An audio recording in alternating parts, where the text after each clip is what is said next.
म्हणजे आज मला थोडी वेळेची गडबड झाली.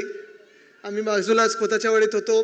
खासदार साहेब आणि मी जरा तिथे रमलो, कारण एक चांगला परिसर, जुना परिसर, हेरिटेज ज्याला आपण बोलतो. आणि त्याच्या आधी मातोश्रीवर सकाळपासून ज्या बैठका सुरू आहेत त्याच्यात आता आम्ही सगळे होतो. सगळे एक एक विभाग बोलवले जात आहेत. शाखा प्रमुखांची, शाखा संघटकांची उद्धव साहेब स्वतः बोलत आहेत. आणि साधारणपणे कोण कोण इच्छुक आहेत ही मन जाणून घेण्याचा प्रयत्न करत आहेत. इथून मला पुढे विक्रोळीत जायचं, कारण तिथे पण आज जशी मी इथे वेळ दिली. संतोषजी तुम्ही बसून घ्या ना. नाही, लोकांना वाटेल तुम्ही उभा आहात म्हणून. ते माझ्या हातात नाही, ते उद्धव साहेब ठरवतील तसं. नाही, मी हे सगळ्यांना का सांगतोय, कारण मला सगळ्यांचे अर्ज येतात आणि गाडीत आता एवढं ढिगारा झालेलं आहे सगळ्यांच्या. सगळी कामं अर्थात चांगली केलेली आहेत, पण मी हेच सांगतो की उद्धव साहेबांना तुम्ही ठेत द्या. पण इथून विक्रोळीवर जायचं, कारण मागच्या वेळी पण तसंच झालं. ज्या शाखा भेटी सुरू झाल्यात माझ्या मध्ये, आपला डोमचा कार्यक्रम झाला आणि त्यानंतर प्रत्येक शाखेत जाण्याचा माझा प्रयत्न आहे. मुंबईत प्रत्येक विधानसभेत तरी एक तरी शाखा कमीत कमी आत्ता 31च्या आधीच करून घेण्याचा प्रयत्न आहे. मग पुढच्या वर्षी परत एकदा करू. पुढच्या वर्षी म्हणजे परत 10 दिवसातच. नाही तर तुम्हाला वाटेल आदित्य कुठेतरी आता 1 वर्ष गायब. पण असं नाहीये. मला वाटतं सगळ्यांना ह्या निवडणुकीचं महत्त्व काय आहे ते कळलेलं आहे. खरं तर आपण तसं पाहिलं तर 16 तारखेला जो डोमला कार्यक्रम झाला, वरळीत कार्यक्रम झाला, किती लोक आले होते? आपण सगळे होते. प्रेझेंटेशन किती लोकांनी पाहिलं? प्रेझेंटेशन किती लोकांना आठवतंय? आणि प्रेझेंटेशन किती लोकांना पटलं? मग आता एक ओळीत जे काही मला सांगायचं आहे, जे 40 मिनिटं आम्ही एरवी सांगत बसतो, तर एक ओळीत जर सांगायचं असेल तर तेच सगळं प्रेझेंटेशन, तीच आपण केलेली कामं, 25 वर्ष जपलेली आपण मुंबई, 25 वर्ष ज्या मुंबईला आपण घडवण्याचं काम केलं, ज्या मुंबईत आपण योगदान देण्याचं काम केलं, तीच सगळी कामं तुम्हाला लोकांपर्यंत न्यायची आणि अभिमानाने सांगायचंय, होय हे आम्हीच केलं. आपल्या अखिल चित्रेंनी एक चांगली पुस्तिका पण बनवली. ते आपल्या आरती संग्रह असतात ना, तसं एक ते पुस्तिका बनवलेली आहे. ती देखील घरोघरी आपण देण्याचा प्रयत्न करणार आहोत, जेवढेही आपले कार्यकर्ते आहेत. कारण तसं पाहायला गेलं तर प्रचार अपप्रचार आता सगळे सुरू होतील. पहिली सुरुवात प्रचाराची असेल आणि यशस्वी प्रचाराची असेल, ती आपल्या शिवसेना उद्धव बाळासाहेब ठाकरे पक्षाने केलेली आहे. कारण आपण एकमेव पक्ष आहोत या मुंबईमधला ज्यांच्याकडे सांगण्यासाठी काहीतरी आहे की होय आम्ही अभिमानाने केलं. पण तुम्हाला माहिती आहे, आपल्या समोर जे उभे आहेत त्यांच्याकडे अपप्रचाराची तर ट्रॉफीच आहे मोठी. खूप मेडल लावलेत त्यांनी. सगळीकडे जाऊन व्हॉट्सॲपद्वारे असेल, सगळीकडे यूट्यूब शॉर्ट्सवर असेल, रील्सवर असेल, हे आम्ही केलं, ते आम्ही केलं, ते आम्ही केलं. तसं मी त्यांना विचारलं ना त्या दिवशी, आज पण मी त्यांना तेच विचारतोय. ठीक आहे, तुम्हाला स्वतःचा फोटो लावायचा आहे, मागे आम्ही केलेला कोस्टल रोड लावायचा आहे. तुम्हाला स्वतःचा फोटो लावायचा आहे, मागे आम्ही केलेली उद्यानं लावायचे आहेत. तुम्हाला स्वतःचा फोटो लावायचे असतील आणि मागे आम्ही केलेले मेडिकल हॉस्पिटल असतील, स्कूल असतील, सगळं काही असेल, मेडिकल कॉलेज असतील, हे जर करायचं असेल ना, तर बाकी कुठचेही पुरावे देऊ नका. आमच्या बैठकीमधले आणि आम्ही तिथे जाऊन इन्स्पेक्शन करत असताना, कामं करत असताना जसे आम्ही फोटो दाखवू शकतो, ते खरे फोटो तर AI चे फोटो नाही आहेत, तसे तुमचे भाजपवाल्यांचे फोटो दाखवा. मी काही हरायला तयार आहे. समोरून जेव्हा आपल्याला भाजपकडून सांगितलं जातं तुम्ही 25 वर्ष काय केलं, तुम्ही अमुक केलं, तुम्ही 25 वर्ष काय केलं, त्यांना एकच प्रश्न विचारा तुम्ही. कारण ही काही प्रचार सभा नाही, ही कार्यकर्त्यांचा आपला मेळावा आहे, पदाधिकाऱ्यांचा मेळावा आहे. आपले जे प्रचाराचे मुद्दे असतील ते वेगळे असतील, आपला वचननामा देखील वेगळा असेल, आपण जे काही सभेत बोलू ते वेगळं असेल.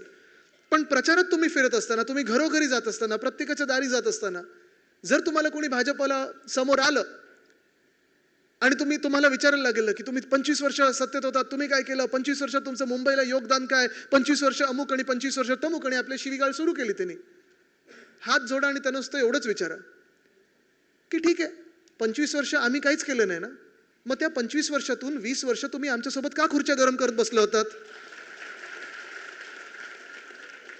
त्या दिवशी त्या फोटोजमध्ये काही काही ठराविक भाजपवाले दिसत होते. आता काय प्रॉब्लेम असा झालाय त्यांचा की सगळे जे खरी भाजपा होती, ज्या भाजपासोबत आपली युती होती, ते भाजपवालेच बिचारे आता गायब झालेत भाजपातून. जगातले सगळ्यात जास्ती भ्रष्टाचार करणारे जे लोक आहेत त्यांना सोबत घेऊन ठेवलेलं आहे, अवतीभोवती बसवलेलं आहे. पण जी खरी भारतीय जनता पार्टी होती, वाजपेयी साहेबांची असेल, अडवाणी साहेबांची असेल, मुंडे काका असतील, महाजन काका असतील, ह्यांची भाजपा दिसतच नाही. दक्षिण मुंबईमधलेच कितीतरी त्यांचे मोठे मोठे नेते, दिग्गज नेते जे मुंबईचे अध्यक्ष होते, कुठे कुठे आपल्या सोबत याचे कामं करायचे, त्यांना माहिती आहे शिवसेनेचं योगदान मुंबईला काय आणि महाराष्ट्राला काय, त्यांचेच तोंड बंद करून ठेवलेत भाजपवाल्यांनी. आणि म्हणून जे कुणाल कामरा नेहमी बोलतो ना, जे पूर्ण सगळं काही शो झाल्यानंतर की इसमें मैंने गाली किसको दी, अगर आपको दी होगी तो पता कैसे चला की आप ही को दी है. तसंच भाजपावाल्यांना विचारा, जर 20 वर्ष 25 वर्ष आम्ही काही केली नसतील तर तुम्ही त्यासोबत आमच्या बरोबर 20 वर्ष का बसला होतात? आम्ही जर काही करत नसतो तर का सोबत होतात? आणि काही केलं असेल तर तुम्ही आम्हाला शिवी का देता आणि प्रश्न का विचारताय? आज ज्या कोस्टल रोडवर, कारण मी अंदाज हाच लावलेला आणि प्रत्येक दिवशी मी हेच उद्धव साहेबांना नेहमी सांगतो की आज आमचं विधानभवन इथे असताना किंवा आजच्यासारख्या कार्यक्रमात असताना वांद्र्यावरनं नरिमन पॉइंटला 15 ते 20 मिनिटात पोहोचण्यात एकाच व्यक्तीचं योगदान आहे, ते म्हणजे उद्धव बाळासाहेब ठाकरे. अर्थात सीलिंग पण जर आपलं सरकार असतं तर आपण सीलिंगच त्यावेळी केलं असतं. ते माझ्या आजोबांनी सुरू केलं, आपल्या वंदनीय हिंदू सम्राट बाळासाहेब ठाकरेंनी सुरू केलं. मुंबईत किती काय काय गोष्टी केल्यात, मी त्याची आता पुन्हा एकदा नाही तर परत एकदा काय होईल ते प्रेसवाल्यांना वाटेल इथे परत मी प्रेझेंटेशन सुरू केलं की काय. पण हे आपण अभिमानाने सांगण्याची गोष्ट आहे आणि हेच मी तुम्हाला सांगायला आलो इथे. बाकीची सभा आपण तर घेऊच, पण आज आपण सगळे जेव्हा एकत्र आलेलो आहोत, पक्ष म्हणून एकत्र आलेलो आहोत, अनेक इथे मला माहित नाही किती वॉर्डची ही सभा लावली आपण, किती वॉर्डचे मिळावं, किती वॉर्ड आहे त्याच्यात? दक्षिण मुंबई, बरोबर आहे. म्हणजे किती? नाही नाही नाही, मतदारसंघ किती? 15 आहेत. म्हणजे आपल्याला मुंबईत नशिबाने ते प्रभागचं गोंधळ नाही जसं बाकीच्या शहरांमध्ये. मुंबईत आपल्याला एका वॉर्डासाठी एकच नगरसेवक आहे, बरोबर आहे. म्हणजे किती नगरसेवक आले पाहिजेत? 15. म्हणजे आपले उमेदवार किती असतील? 15. इच्छुक किती आहेत?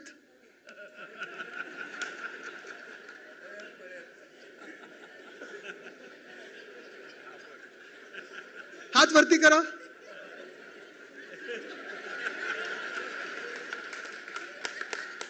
मी पाहिलेलं नाही,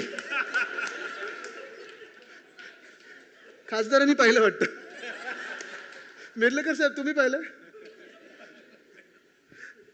बघा, हेच मला सगळ्या शाखेमध्ये जाऊन सांगायचं आहे, कारण हे महत्त्वाचे दिवस असतात. काय असतं की 5 वर्ष, आणि ह्या क्षणासाठी तर आपण गेले 5 वर्ष झगडत आलेलो आहोत की मुंबई महानगरपालिकेची निवडणूक लावा लावा लावा. कारण एक एक गोष्टी आपल्या मुंबईतून बाहेर नेतात, आपल्या हातातून नेत आहेत, मुंबईकरांच्या हातातून खेचून घेत आहेत. आणि आत्ता ही लढाई आहे, ही फार महत्त्वाची लढाई आहे. ही संधी ही सोडता कामा नये आपण, ही संधी गमावता कामा नये आपण. जसं आत्ता तुम्ही सांगितलं की आपले इथे 15 वॉर्ड आहेत, 15 नगरसेवक जिंकून येतील. मी जेव्हा तुम्हाला उमेदवार विचारलं, अर्थात 15 उमेदवार वेगळे वेगळे असू शकतात, इच्छुक 1500 असू शकतात, आणि इच्छुक जास्ती असणं ही चांगली चिन्ह आहेत. म्हणजे आपला वॉर्ड जिंकून येतोय हे ते चिन्ह आहे, हे शुभचिन्ह आहे. पण माझी सगळ्या इच्छुकांना एकच विनंती राहील की इच्छुक जरी तुम्ही आत्ता असलात तरी उद्धव साहेबांसमोर जो एक तो क्षण असतो तो सर्वात कठीण असतो की सगळेच आपले असतात, सगळेच प्यारे असतात, सगळ्यांनीच चांगली कामं केली असतात, पण आपल्याला उमेदवार म्हणून एकाच व्यक्तीला द्यायचं असतं. आणि ह्यावेळी हे आपल्याला ठरवायला पाहिजे, हे निश्चित करायला पाहिजे. शिवरायांच्या चरणी प्रार्थना करून आपल्याला एक शपथ घेणं गरजेचं आहे. ती हेच आहे, आपल्याला हे निश्चय करायला पाहिजे की आपण कितीही इच्छुक असलो, किती आपल्याला मनात वाटत असेल की मीच इथे जिंकून येऊ शकतो, उद्धव साहेब देतील तोच चेहरा आणि आपला उमेदवार एकच असणार. तो घरोघरी जाणारा उमेदवार म्हणजे आपली मशाल असायला पाहिजे. तेच आपलं योगदान आपल्या मुंबईसाठी असेल. कारण जसं जसं आपण एक एक दिवस आता निवडणुकीच्या दिशेने चाललेलो आहोत. निवडणूक किती तारखेला आहे? 15 जानेवारी, सगळ्यांना माहिती आहे ना. विजयाचा दिवस किती तारखेला आहे? 16. पण हे सगळं होत असताना आता दिवस आपण उलटे मोजायला पाहिजेत. मी आजपासून काय सुरुवात करणार? मी जर पक्षाचा पदाधिकारी असेल, पक्षाचा कार्यकर्ता असेल, पक्षाचा चाहता असेल, मशाल माझ्या हाती असेल, तर उद्या मी किती लोकांना गाठणार आहे? पक्षाचा जो काही अजेंडा असतो, पक्षाचा वचननामा असेल, पक्षाने केलेली कामं असतील, माझा उमेदवार जो कोणी असेल, मशाल मी किती घरोघरी पोहोचू शकतो, आजपासून ठरवलं पाहिजे की आता उद्या 22 तारखेला मी कुठे जाणार, 23 तारखेला मी कुठे जाणार, 24 तारखेला मी कुठे जाणार, किती लोकांशी मी संपर्क साधू शकतो. मला वाटतं हे करणं गरजेचं आहे. कारण जसं मी सांगितलं की आपल्या सगळ्या इच्छुकांमधून उमेदवार एकच येऊ शकतो आणि तो उमेदवार आपल्याला नगरसेवक बनवायचा असतो. ते नगरसेवक बनवण्यासाठी आपल्याला जे काम करायचं, जे श्रम घ्यायचे ते आजच्या दिवसापासून कशी सुरुवात करू, काल नाही तर आज कसं सुरुवात करू शकतो, हा विचार आपल्याला करणं गरजेचं आहे. पुढच्या ज्या काही गोष्टी, जे तुम्हाला चांगल्या चांगल्या गोष्टी ऐकायच्या आहेत, 2 भावांकडून जे ऐकायचं आहे ते तुम्हाला कदाचित लवकरच ऐकायला मिळेलच. पण इथून पुढे निघत असताना मी तुम्हाला एकच सांगतो, हा कदाचित मोठा योगायोग असेल, हे कदाचित अजून एक चिन्ह असेल, आपल्याला शुभसंकेत असेल, जे मी त्या दिवशी सांगितलं, जे वरळीमध्ये सांगितलं, की ही मुंबई जी आपल्या हातातून हिसकावून घेण्याचा प्रयत्न होत आहे, ही मुंबई जिला मोडण्याचा प्रयत्न होत आहे, ही मुंबई ज्याला संपवण्याचा प्रयत्न भाजप करत आहे, कदाचित हेच ठरवलं असेल वंदनीय हिंदू सम्राट बाळासाहेब ठाकरेंनी, की ह्यावेळी दुसरं कुठचंही चिन्ह नाही तर संयुक्त महाराष्ट्राच्या लढ्यात जी मशाल दिसते त्या हातात, तीच मशाल आपल्या हातात घेऊन आपल्याला पुन्हा एकदा मुंबईचे महापौर बसवायचे. धन्यवाद. जय हिंद, जय महाराष्ट्र, वंदे मातरम.